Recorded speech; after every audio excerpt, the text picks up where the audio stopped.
Hi, everybody. I'd like to continue our research series. In this particular week's video, I'm going to talk to you about research ethics. Now, when I talk to you about research ethics, it's important to understand that the American Psychological Association has a code of ethics, as does many other professions. And in the American Psychological Association's code of ethics, there are a whole series of standards. And this particular lesson puts a spotlight on standard 8. So let us begin. In terms of learning objectives, I'm going to summarize Milgram's obedience experiment. I'm going to talk to you about the 3 principles outlined by the Belmont report, talk to you about the various things linked in the informed consent, talk about problems with consent, talk about debriefing, role-playing, simulation, and honest experiments. Then we're going to discuss the IRB. The IRB plays a crucial role in research, and they are the gatekeepers, as we will see later. Then we're going to talk about the categories of research and then go through each of the APA principles so that we're up to date. All right, so let's start with Celsius. So Celsius said, it is not cruel to inflict suffering on a few criminals, which may benefit the multitude of innocent people through all centuries. So the general principle by this first century physician is that it's okay to punish criminals if it's going to help a large group of people. And the natural application here would be if we needed to experiment on criminals and that research could be useful for the general public, then it's all fair game. And I want to ask you, what do you think? What do you think of this statement? Now, when I ask this question, oftentimes people will say, yeah, I agree, without thinking about the term criminal. Who is a criminal and what is their crime? So I bring that up because there was no code of ethics until the mid 20th century, until after World War II. And if we think about World War II, you know, the Nazis did a whole bunch of experiments on people they gathered up, Jews, gypsies, individuals with mental illness, and so forth. And what they did was they said, well, you're a criminal, and we can experiment on you. And some of their experiments were absolutely horrific, like hypothermia experiments to determine how long you could sit in the snow before you die of hypothermia, or some of their twin studies and whatnot. So be careful with endorsing statements like this, because not every criminal is the same. I put criminal in quotes. And the definition of a crime depends on whoever's in authority. So, as I mentioned, in World War II, there were a series of Nazi experiments. So Nazi scientists were eventually put on trial after World War II, and that's referred to as the Nuremberg trial. And they were put on trial for murdering concentration camp inmates. And of the 23 doctors that were put on trial, 15 were found guilty of murder, 8 were acquitted. So not every doctor was held with the same level of culpability. Of these 15, some were put to prison for up to 10 years to life, and others were hanged. And there's a famous photo of the galleys of after the Nuremberg trial. So what became clear was that there was no standard for research for human subjects or human participants. And as a function of the Nuremberg trials, they came up with the Nuremberg Code. And the Nuremberg Code was released in 1948. And here are some of the factors that were considered important. Informed consent is absolutely essential. And I'm going to define informed consent later in the lecture. Research must be conducted on animals prior to human research. I think when you look at drug studies, this is the standard now. Only qualified scientists should conduct research. Any form of physical or psychological suffering should be avoided. And any research that causes death or disability should not be conducted. These are parts of the Nuremberg Code.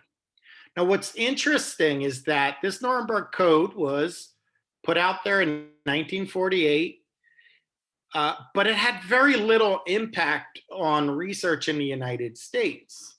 And you might ask yourself, why? Well, when people looked at themselves, they said, well, I'm not a Nazi. I'm not barbaric like those Nazis. My research isn't torturing people. So they separated themselves from, these standards. Fast forward to 1964, the World Medical Association reinterprets the Nuremberg Code and then adds the requirement of an IRB, which we'll also talk about a little bit later, the Institutional Review Board. Now let's look at some of the challenges in research in the United States. The first article that's of importance is the Henry Beecher article, where he explored 22 of the most famous researchers in the United States. And what he found was that many of them engage in questionable or controversial ethics. And that it was powerful because in this Beecher article, some of the household names were there, and you might not have thought of that, right? So, but before this article in '66, most people thought that the unethical research could only occur in Nazi Germany. So that, as I said earlier, they, disassociated themselves from the research, and the Nuremberg Code.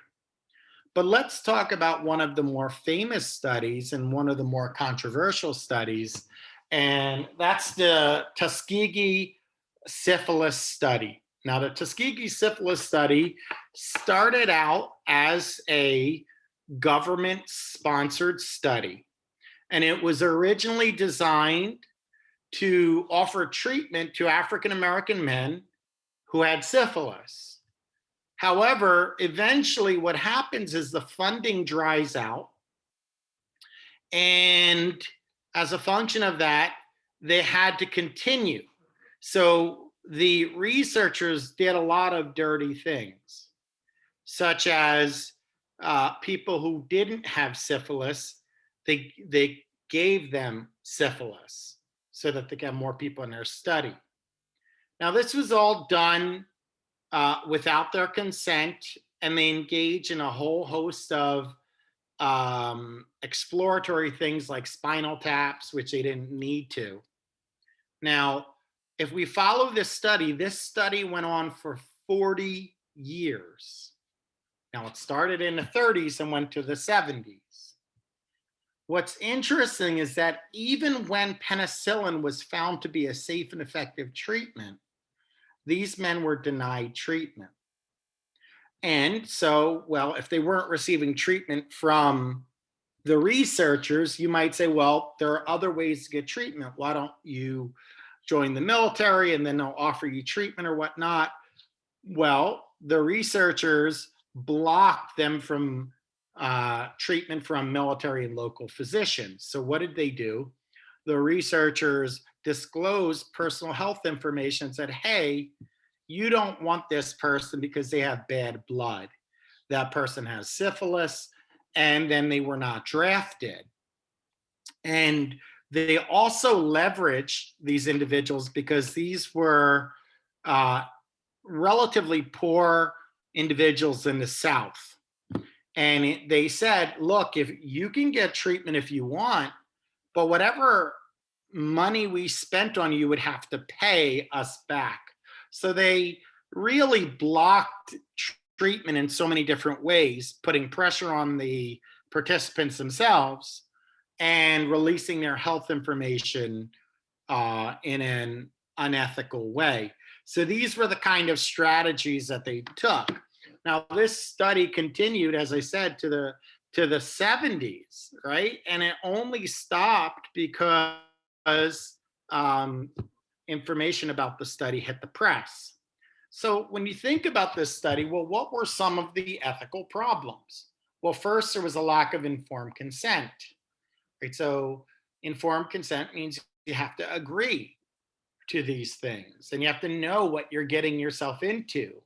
Many of these individuals did not know what they were getting themselves into.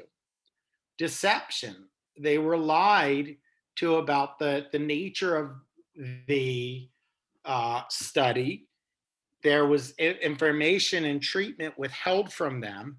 And a big issue is that they really put the health of these individuals and their family at risk. So, fast forward to the Milgram shock experiment, 1963, 64, and 65. There are a whole host of them. Right now, Milgram really wanted to see how far he could get you to go based on being an authority figure.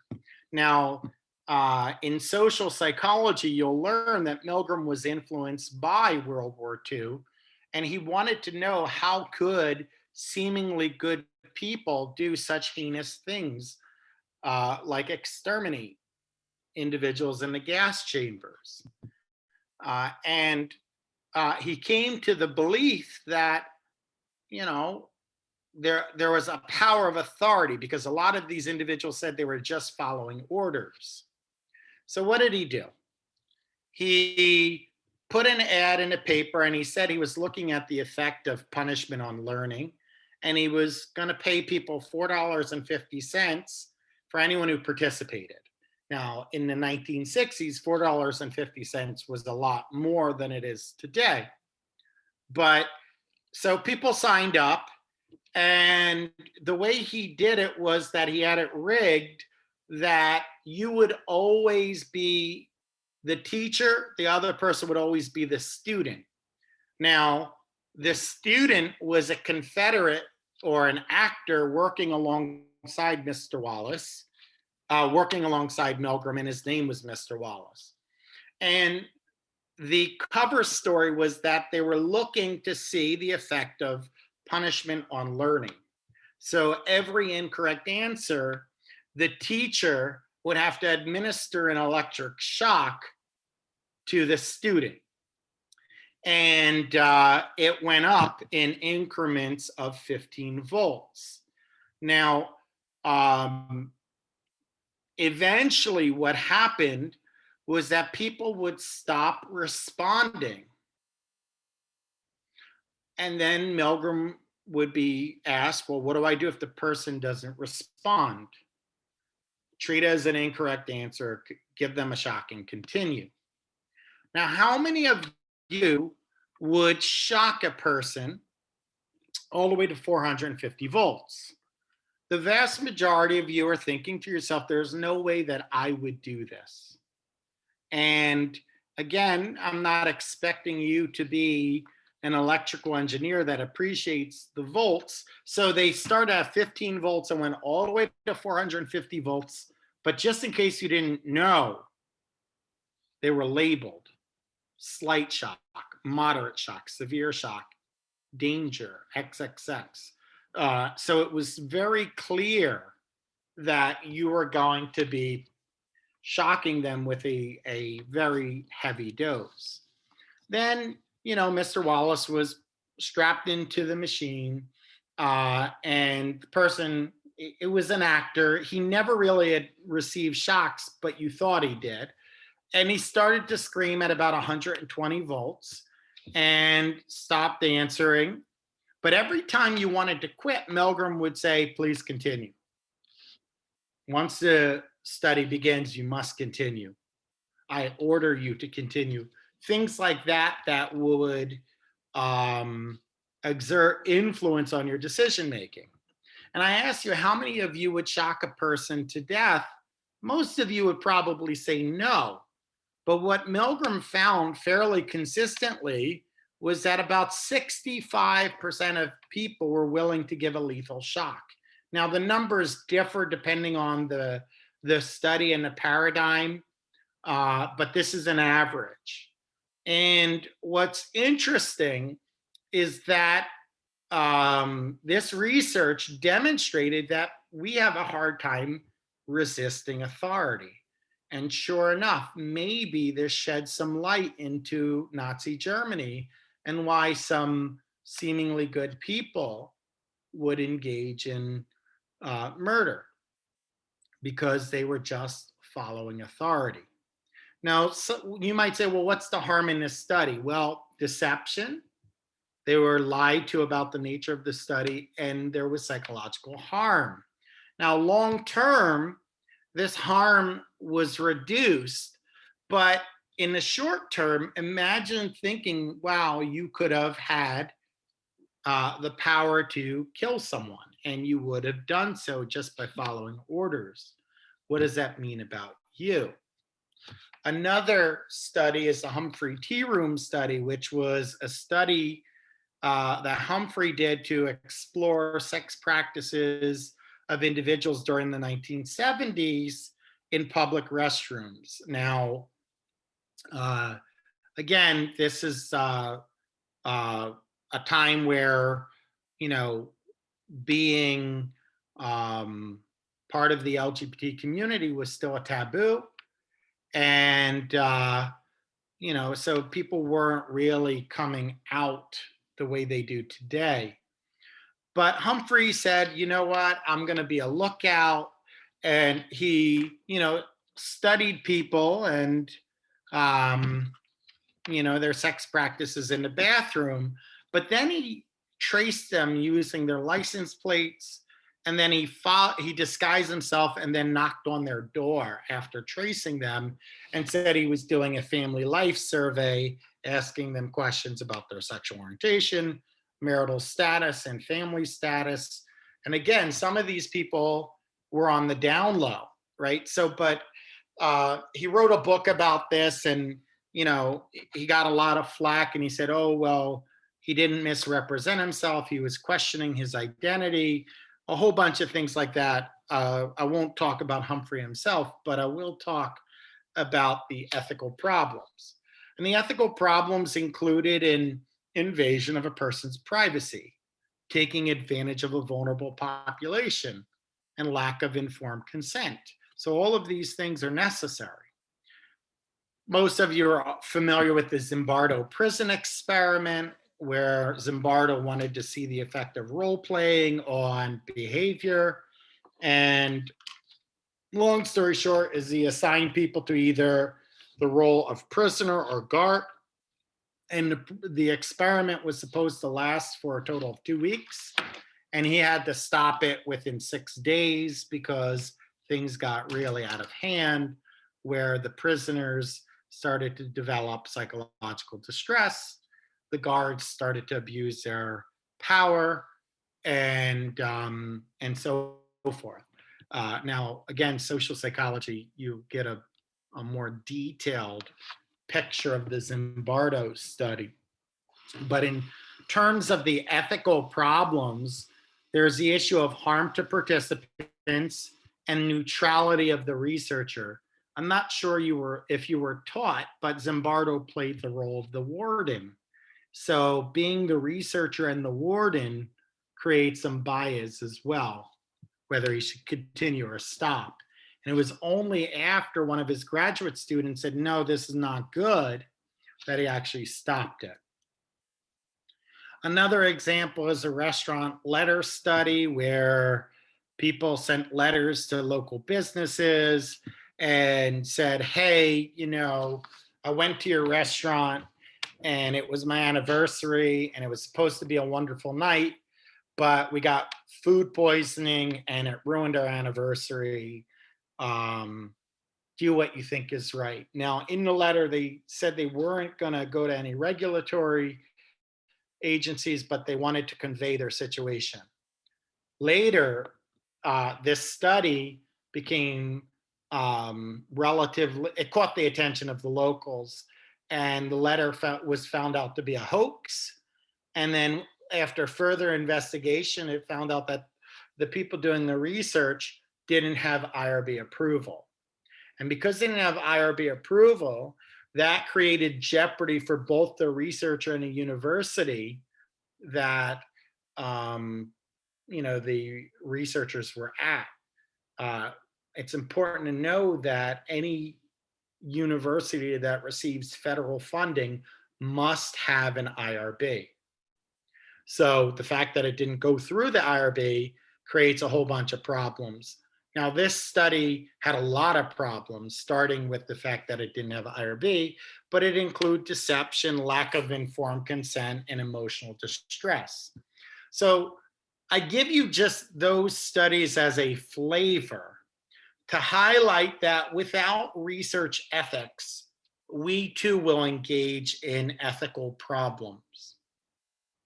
And we need research principles and ethical principles to protect the public. And although we might say, oh, we don't need it, you see the studies that I highlighted, and those are just a few that show that we really do. So now let's shift a little bit forward to the Belmont report. Now, the Belmont report is a game changer as we talk about research ethics. So this came out in 1979, and they broke down research ethics into three parts: beneficence, autonomy, and justice. And this became the guide for anyone engaging in behavioral and medical research after the Declaration of Helsinki. So let's go into it. What is beneficence? Beneficence, the root you could see is benefit, right? So you have to maximize the benefit, minimize the harm. And so you have to weigh harm and benefit to the participants. And the IRB does this before they agree to allow a study to be conducted. So there's a cost benefit or risk benefit analysis that occurs to determine the likelihood that there's any harm that could occur. So you're like, well, what kind of harm occurs in research? Well, it could occur in three different ways: physical, psychological, or risk to breach of confidentiality. Those are the three general types of harm. But if you are doing a neurological work or medical research, you could have some risk to physical harm. And in fact, people who participated in the COVID trials, right, there was a potential risk to them, physical risk. So you have to make sure that you weigh the physical harm, make sure that it's evaluated, and the benefits certainly have to outweigh the risks. Now, with psychological research, most of the time you're not going to deal with physical harm. You're going to be dealing with psychological distress. So stress could occur in many forms. It could occur by having people wait in a waiting room before they take a test. We could cause stress by feeding people false information about their personality. We could cause stress by asking people to recall a traumatic event. Anytime you have some psychological distress, you should have a debriefing session where you go over the nature of the study, provide resources to help a person cope. So the third is the risk to loss of privacy and confidentiality.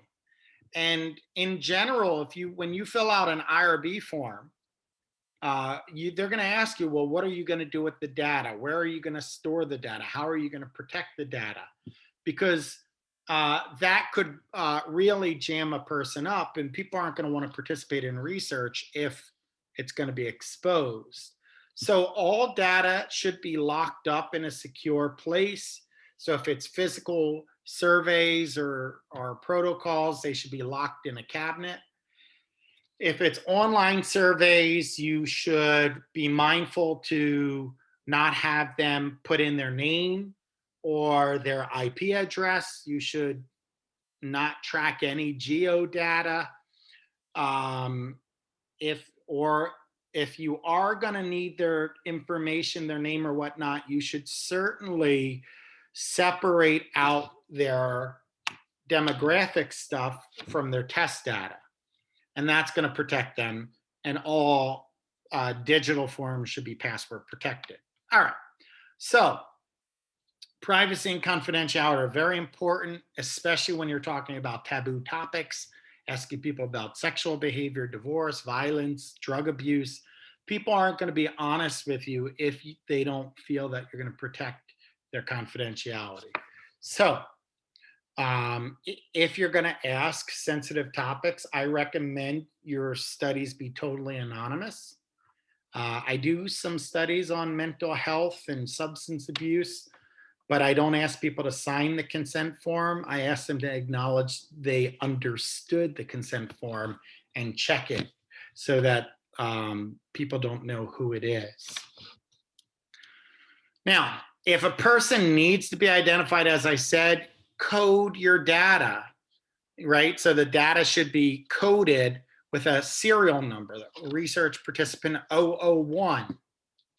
Now, 001, you're going to have data for their demographics information, and 001 is going to have their test data. And your goal is to make sure that they're completely separated so that people can't put them together.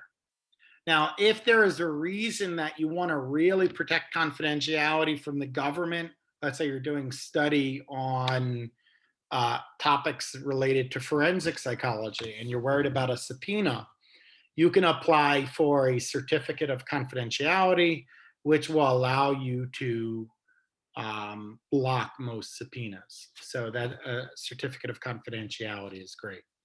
Now, you cannot take data, you cannot collect data in private places without explicit consent. So the Humphrey Tea Room study, one of its issues was that it was an invasion of privacy. Observing people in private settings is not okay. Now, how about observing people in public settings, like observing people in Central Park? Well, no one has the right to privacy in a public place. So that is perfectly fine. You don't need a consent form to collect data in public places. All right. So those are the potential risks, physical risks, psychological risks, and risks related to privacy and confidentiality. You also could have some benefits. So what are some benefits a person can have? Well, you could learn a new skill. You could develop an educational benefit. Your research could help guide treatment of some medical or psychological condition. So those are benefits, but you could also have material benefits, right? Such as money or a gift or winning a raffle. All of these things are concrete material benefits. You could also have personal gratification or satisfaction helping out with someone's study. So a lot of times when students are doing research, they say, hey, I'm collecting data, part of my thesis. Many people will help out and they'll feel good just to, that they facilitated, a person doing their research. All right. So that's beneficence. The next piece is autonomy. The word autonomy means self-governed, right? So people must have the ability to make their own decisions. And in order to make proper decisions, we require you to have an informed consent. Now, this word is a compound noun, right? So informed consent. It's not enough to just agree, which is what consent means. It's informed consent. You need to know what you're agreeing to. So on your consent form, you need to include all the potential risks, all the potential benefits, all the alternatives to participating, anything that could happen. And it's all written out for the person before they agree. Now, consent, also, you say you have the right to revoke your consent at any time, because consent is an ongoing process. And here is a more detailed checklist if you're interested in what should be included in a consent form. I'm not going to read each of them, but it's worthwhile for you to look at all the items that should be in a consent form. Now, one thing you probably are asking, well, what do we do when a person does not have the capacity to provide consent or full consent, like children or people who have cognitive impairments, intellectual disabilities, people who are have a psychiatric illness that cannot fully orient to reality? What do you do? Well, if a person cannot fully consent, we receive both the consent of the person according to their understanding, but we also receive parental or guardian assent. So both parties must agree. And either one of the parties can revoke it at any time. We also want to make sure that the consent is willing and it's not forced. So we have to be mindful of coercion. So if I were to offer you $1,000 to be part of a study, you might agree even without knowing what the study's about, because it's a large amount of money for you, potentially. So we have to avoid offering exaggerated incentives. Now, there are power differentials that also play a role with coercion. So a boss cannot push their workers to fill out research because they have an authority of them. A teacher can't push students to fill out their research, or a prisoner, the warden can't push it. So all of these are people who are vulnerable populations who potentially could be coerced. Now, informed consent, I said you need to tell the person the risks and the benefits, but sometimes giving too much information might invalidate the results. So we have to think about the concept of deception. And deception occurs when we withhold information or we misrepresent something about the research. Now, it could occur in many different forms. As I said, it could be withholding information or misrepresenting research. So the Milgram Study, they misrepresented two things, right? They misrepresented the purpose of the study. It was really about authority, and they were told that it was about the effect of punishment on learning.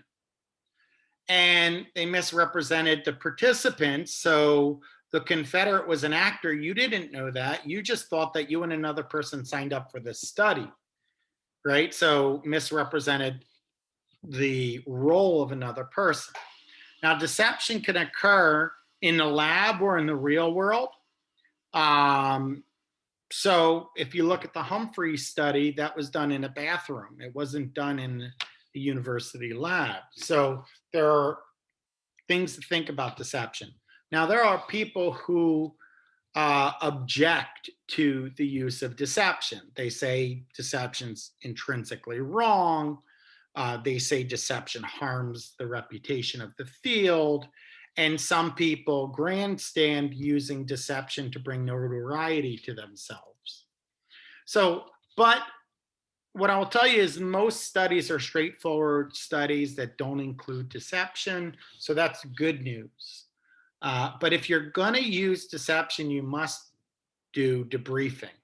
And what is debriefing? That's when you bring the participant in and you tell them the true nature of the study. You explain to them any information that you withheld from them, why you use deception, explain to them if they need additional support, how they can get support, and if they want to withdraw their participation because of the deception, you give them the right to withdraw that.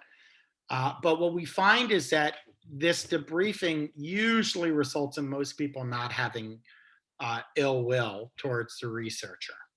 So, positive aspects of debriefing: you give an opportunity to explain the purpose of the study and the anticipated results.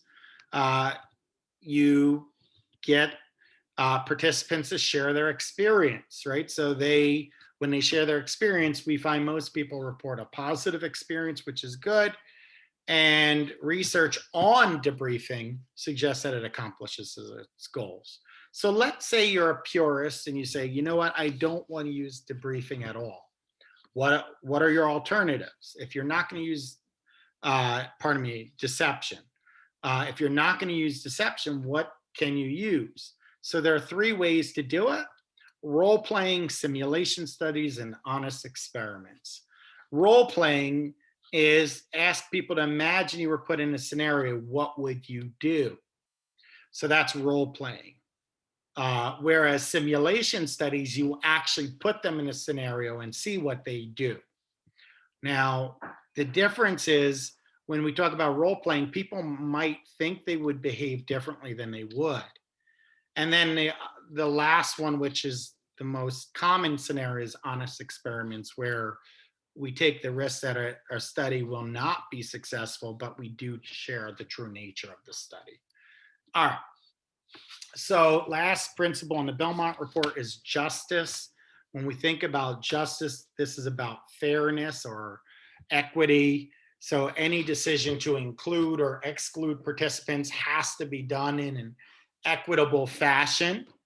And one of the problems with the Tuskegee syphilis study is that it was not done in an equitable fashion. And in fact, one group was targeted specifically. Now, the commitments from the researcher is that you got to be on time. If you're collecting data, I say be there 15 minutes before your participants. Provide a summary of the details to the participant, and if they're getting any kind of course credit, like research credit that many universities do, you give them the credit, make sure they get it. And if you don't honor your commitments or your contracts with participants, they're not likely going to want to participate in the future in research. So now let's move to the IRB. The IRB stands for the Institutional Review Board. And the job of the IRB is to review research conducted at their institution. And typically, IRBs include a minimum of 5 individuals. Sometimes it's much larger. And at least one of the individuals must be a community member. So they're outside of the organization, and their job is to, make sure that there's no groupthink, make sure that people aren't engaging in cronyism or pushing research through because their buddy submitted it to the IRB. So you must have a community member at a minimum. As I said earlier, based on the restaurant letter, if you receive federal funding, you must have an IRB.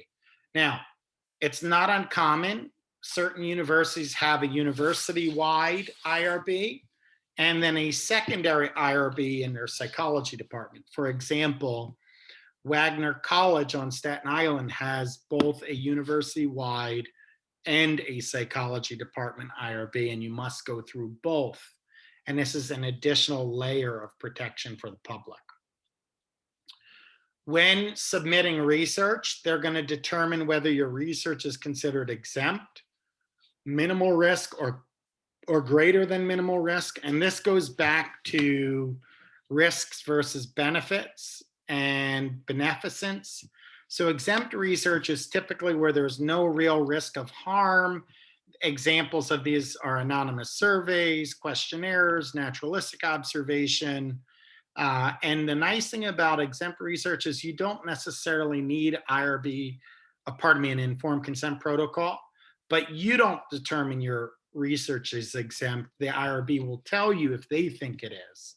And sometimes you might submit an application to be considered as exempt research, and they might say, no, this is more expedited research, which is more in line with minimal risk. So minimal risk research is that there is some level of risk to the study, but it doesn't go beyond that which you might experience in everyday life. And a common example of psychological stress might be if you were to take an exam in a class, there might be some level of stress. So if your study has the level of stress like taking an exam in a class, you should be fine. Now, greater than minimal risk, here's where the IRB is going to be very rigid about saying no. More often than not, if it's greater than minimal risk, the IRB is going to tell you find another way.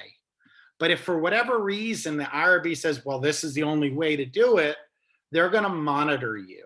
And they're going to go through a continuous review. They could spot check your lab if they want. And usually these are rare cases, rare exceptions, except for medical research. Now, what's the impact of the IRB on research? Well, it takes longer to do a study. It takes longer time for approval of a study. Many studies wind up getting bumped back and forth between the IRB chair and the researcher. They ask for further clarification. And the primary benefit or impact of the IRB is that it protects participants. The IRB does not really care that you need to do a study to get published for tenure. Their job is to protect the welfare of the public. So if it takes you longer to do a study, they don't care. Now let's move to the APA Ethics Code. Now I will say that the APA Ethics Code, we're operating on 2002, but there have been some revisions subsequently, 2010, I believe, in 2017, I believe. There were minor revisions, but nevertheless, we're still operating based on the general 2002 Ethics Code. And within there are 5 general principles: beneficence, responsibility, integrity, justice, and respect for the rights and dignity of others, which is autonomy. So they added 2 additional aspirational principles, and then they have they have 10 ethical standards that are enforceable. And as I said at the beginning of this video, the APA Ethics Code governs everything from teaching to research, to providing therapy, to providing assessment. Everything that you could think of that a professional psychologist would do is governed by the APA Ethics Code. Now, what we are going to focus on, because this is a research class, is Ethical Standard 8 and its subpoints, which are based on research and publication. So let's go through them. 8.01 talks about institutional approval, right? So you need to get, long story short, is you need to get IRB approval before you collect any data. And if a person collects data without IRB approval, like in the restaurant letter, you can be fired from your position, you could lose federal funding for your university, and you could be blacklisted from any further job which has research. So you don't want to collect data without authorization.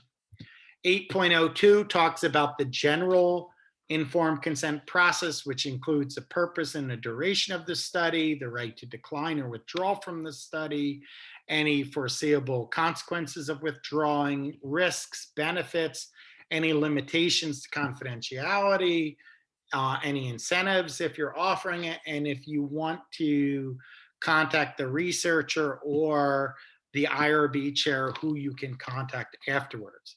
Now, what's important is that 8.02 talks about experimental treatments.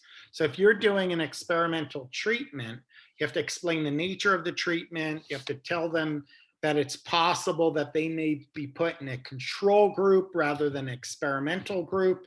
And if that happens, it's possible that even though they volunteered seeking treatment, they may not get treatment during the course of the study. You have to explain how you're going to be assigned to groups, alternative available treatments that don't involve participating in the study, the right to withdraw, any financial compensation. Now, what I will tell you is that if the study is successful and the medication works, the people in the control group, you're responsible for taking care of them afterwards, after the study. So just because they were put in a control group for that time being, if the study was effective, you want to take care of them later. Now, informed consent is for participation. You have to get a separate consent for recording voices or images. So if you're going to do an audio or video recording, you need a release from that person. Now, when you're doing research with patients, students, or anyone who there's a power differential, you have to protect the most vulnerable of the group from any negative consequences. So if you're offering credit to participate in your research, you have to offer an alternative assignment so that they don't lose credit because they couldn't participate in that study. Sometimes, as I said, you might dispense of informed consent. Well, when is it that you might not have informed consent? In the case where the research doesn't cause harm or stress, such as in the category with no risk, the exempt category, or when the federal law allows you to. 8.06 talks about rewards or inducements. This is all about coercion. Make sure whatever reward or incentive you have is not too extravagant so that people don't feel compelled to do things they wouldn't ordinarily do. Deception, as I said, sometimes you might have to misrepresent the purpose of the study. You should use that on a rare exception. The good news is most studies do not involve deception. But if you're using deception, you have to justify why you couldn't do this study without deception. And it cannot cause any psychological pain, like in the case of the Milgram study or the Zimbardo study. And if you use deception, you must engage in debriefing. So 8.08 talks about debriefing. Ideally, you debrief right after participation, but you're allowed to delay debriefing. If it's going to reduce the alter your results, you can engage in debriefing after all your data is collected. So there are 2 points where you could debrief. Now, in animal research, most people say, oh, I don't support animal research. But believe it or not, there's a lot of research or laws that protect animals in research. So here are just a few of them. When doing animal research, you must make sure you acquire, take care of, or dispose animals according to the law. You must have a lab tech who's trained to supervise the animals. You must have a veterinarian on staff. You must take care of if the animals get sick or there's pain. You must reduce the pain in any way. You must treat them. If you're doing any surgery, they must be provided anesthesia. And if you have to sacrifice them, then you must do it in the most humane way. Now, these are just a select few.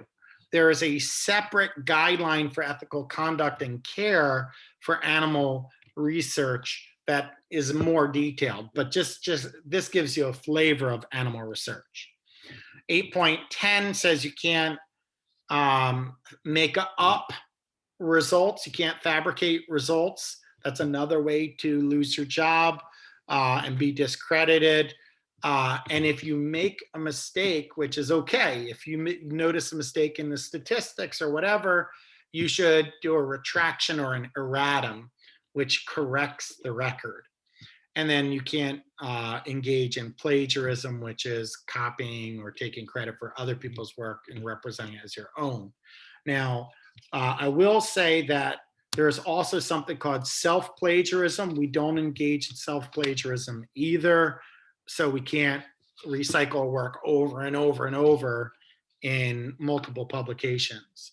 So that is our lecture on research ethics. I'm going to stop there and we'll continue next time. Take care, everybody.